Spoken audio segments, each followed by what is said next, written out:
Isang magandang umaga mga kababayan. Nagbabalik muli ang inyong lingkod, Sir Coop. Naku mga kababayan ha. Abay, kinakabahan na talaga itong administrasyong Bongbong Marcos dito no sa malawakang press rally ng Iglesia ni Cristo mga kababayan. Kasi naman, may tangkang harangin itong pagtitipon o suporta kay BP Sara na no to impeachment, mapapaisip ka, bakit aonse pa lang, nagpalabas ng malawakang nationwide na checkpoints mga kababayan. Isipin nyo hindi natin alam kung sino ang nasa likod nito. Yun po ang nakuha nating impormasyon na kumakalat ngayon, lalong-lalo na sa social media, na magkakaroon nga ng checkpoint itong mga pulis, no? Luzon, Visayas at Mindanao. So, ang una kong duda dyan, patungkol nga dito sa nalalapit na peace rally ng Iglesia ni Cristo. Abay, mantakin nyo man mga kababayan, siyam po, opo, siyam na lokasyon po sa iba't ibang panig ng bansang Pilipinas. Dito lang yan sa Pilipinas, siyam, tapos hindi pa kasali yung nasa overseas na pagtitipon or peace rally ng INC. Ito po ay suportado ng iba't iba ding private sector na gustong makiisa, lalo na kasi yung iba dyan talagang solid Duterte. Eto mga bayan ipapakita ko sa inyo at talagang nagulat lang ako kasi bakit magkakaroon ng nationwide checkpoints? Anong kinalaman? Kasi nga siguro dito sa papalapit na peace rally ng Iglesia ni Cristo. Isipin nyo ayan, basahin ko mga bayan mag-update tayo, si Sir Coop may update. Basahin ko lang dito. Ang Iglesia ni Cristo, alam na natin yan ay magsasagawa ng peace rally. Take note peace rally po ito. Wala pong violation dito, wala po tayong naaapakan dito, wala tayong nababangga na gobyerno o administrasyon kasi nga ito ay suportado natin. Doon sa panawagan ni Bongbong Marcos mismo, siya ang magsasabi na no to impeach BP Sara Duterte na kung saan inadapt lang sinuportahan ng INC, lalong-lalo na itong mga kababayan nating private sector na gusto din makipasimpatya, suporta kay BP Sara Duterte kasi we all know na based in history, talagang 32 million, hindi makakalimutan yan. Minsan nang mangyari yung ganyang landslide na binoto ng taong bayan, 32 million. Hindi po biro yun. Hindi po ganun kadali na i-build up yung ganung mga solid supporters ng mga Duterte. Basahin ko lang ulit. Magsasagawa ng peace rally sa mga magkakahiwalay na lokasyon sa buong bansa sa darating na Enero 13, 2025. Ito na po yung mga schedule sa mga bawat lugar na magkakaroon dito ng peace rally. Siyam po ito mga bayan i-take note nyo na lang sa mga gustong sumama, sa mga kababayan nating mga solid Duterte or diehard Duterte supporters. Ilista nyo na. Mamaya ilagay ko din dyan sa Unang-una, meron tayong Albay, Saan nga ba sa Albay? Dito sa may Sawangan Park, Legazpi City. Uulitin ko, una, sa Albay. Sa may Sawangan Park, Legazpi City. Yung pangalawang lokasyon, sa mga taga-Agusan, Del Norte. Dito po gaganapin ang pakikiisa ng peace rally ninyo dyan sa may Butuan City Sports Complex. Okay? Sa mga taga-Agusan del Norte yun ang pangatlo, meron tayong Cebu. Hello, kaway-kaway dyan sa ating mga kababayan, kapatid natin dyan, sa kapatiran nating mga Iglesia ni Cristo. At sa mga gusto pang sumama o makiisa, makipasimpatya sa mga Duterte, dyan po gaganapin sa may SRP, Cebu City. Andyan tayo lahat, Kita-kita kayo dyan sa Region 2 naman, pang-apat, no, sa may Region 2, diyan po, no, magtitipon-tipon ang Iglesia ni Cristo natin diyan sa may Isabela Sports Complex o sa Ilagan. Okay? Region 2, sa may Isabela Sports Complex, Ilagan. Okay? Pang-5, sa mga taga Manila, kababayan natin diyan, diyan po gaganapin yung pagtitipon ng Iglesia ni Cristo sa may Liwasang Bonifacio. Pang-5 yan ha, sa may Liwasang Bonifacio sa Manila. Yung pang-6 naman, sa mga kababayan natin diyan, sa may Misamis Oriental, diyan po gaganapin ang malawakang rally or peace rally sa may Plaza Divisoria o sa may Cagayan de Oro City. Take note, Plaza Divisoria sa may Cagayan de Oro City.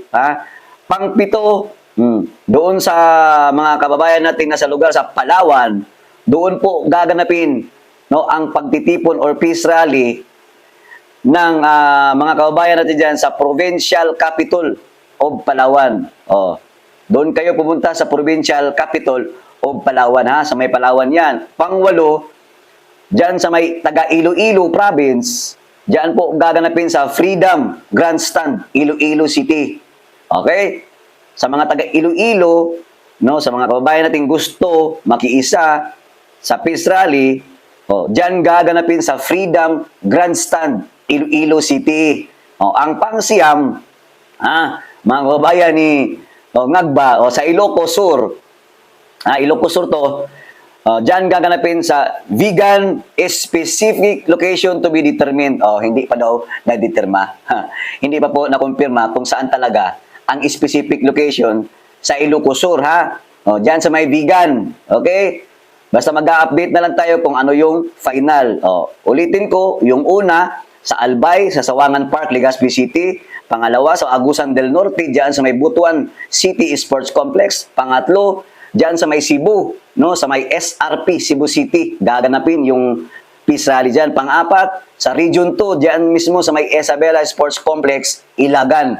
Pang-5, dyan sa Manila, dyan mismo sa Liwasang Bonifacio. Pang-6, doon sa mga kababayan ng taga Misamis Oriental, dyan po gaganapin sa may Plaza Divisoria, Cagayan de Oro City. Okay, pang-7, sa may mga taga Palawan, dyan gaganapin sa Provincial Capital of Palawan. Nasa Kapitolyo po, no? Pang-8, sa Iloilo Province, diyan gaganapin sa Freedom Grandstand, Iloilo City. Pang-9, sa mga taga Ilocos Sur, diyan naman gaganapin sa Vigan.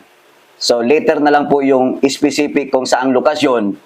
Basta sama-sama at sabay-sabay po lahat yan, ha? Yan po ang schedule. Sino ba namang hindi matataranta, no? Sa daming lokasyon na pagdadausan itong peace rally ng INC. Alam niyo naman ang INC, pag magkaroon talaga ng pagtitipon, matindi yan. Hagupit ng INC. Walang violation. Kasi, suportado natin ang sinabi ni Bongbong Marcos na no to impeach BP Sara Duterte. Ang naturang pagtitipon ay ipinagubilin sa mga kaanib at inaasahang dadaluhan ng lahat ng mga kapatid ng Iglesia ni Cristo. Take note, Iglesia ni Cristo po, ang nagbandato nito na kung saan suportado naman ng taong bayan at gusto nilang makiisa. Mula sa iba't ibang bahagi ng bansa at mundo. Kasi nga, kasama nga overseas. Ang alam ko, mayroon sa Japan, sa Amerika, ewan ko lang kung saan pa yung iba. Pati na rin ng mga hindi kaanib na nagnais na makiisa. Yung nga sabi ko, yung mga ibang grupo, private sector, mga iba't ibang relihiyon, o iba't ibang mga communities, ayan, sama-sama yan, mga babae. Kaya hindi po ito biro. Kaya pressure na masyado. Pressure na masyado. Itong si President Bongbong Marcos, ang layunin ng pagtitipon ay kapayapaan. Okay, maliwanag po yan, at pagkakaisa ng sambayanang Pilipino at ng mga namumuno sa bayan. Walang kaugnayan ito sa anuman o sinumang personalidad o politikong individual. Isipin nyo yan, ha?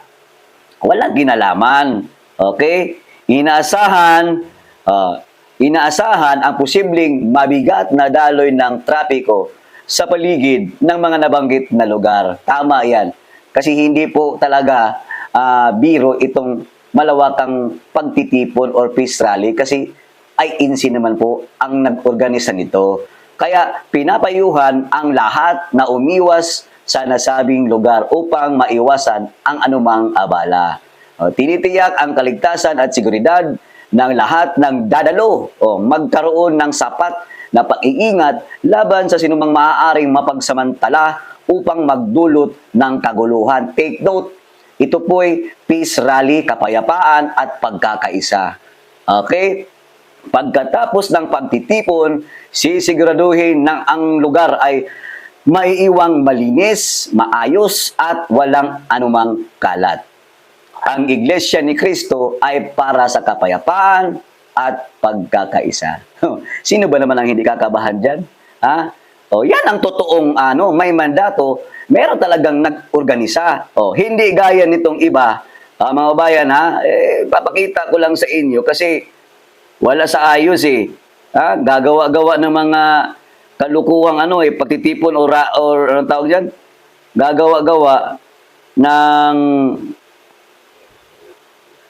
Gagawa-gawa kunwari sila ng impeach Sara. Ayan o yan ganyan yan. Impeach Sara. Sino ang may akda or sino may panimula nito? Ipakita ang tinig ng masa sumama sa EDSA. Yan yung tema nila. January 18, 2025, 1 p.m. sa EDSA. Ang tanong, sino nga? Sino ang may mandato nito? Wala. Hindi kagaya natin, yung suportan natin, mandato yun ng Iglesia ni Cristo. Dito, sino may akda? Wala. Mga bayarang vlogger. Isipin nyo yan. Proud na proud pa sila na isulat yung mga pangalan ng channel nila. Ano ba yung tingin ninyo? For the views lang talaga ba? Hindi nyo na ba inisip, ginamit yung utak ninyo na maaaring ma-question kayo sa itong ginagawa ninyo na kung saan kayo na mismo, vlogger, kayo pa ang gumagawa ngayon ng event para kay Sara Duterte. Napagkahalataan na, bayaran nga. 15-30. Samantalang kami, solid Duterte. Hanggang dito na lamang mga kabayan.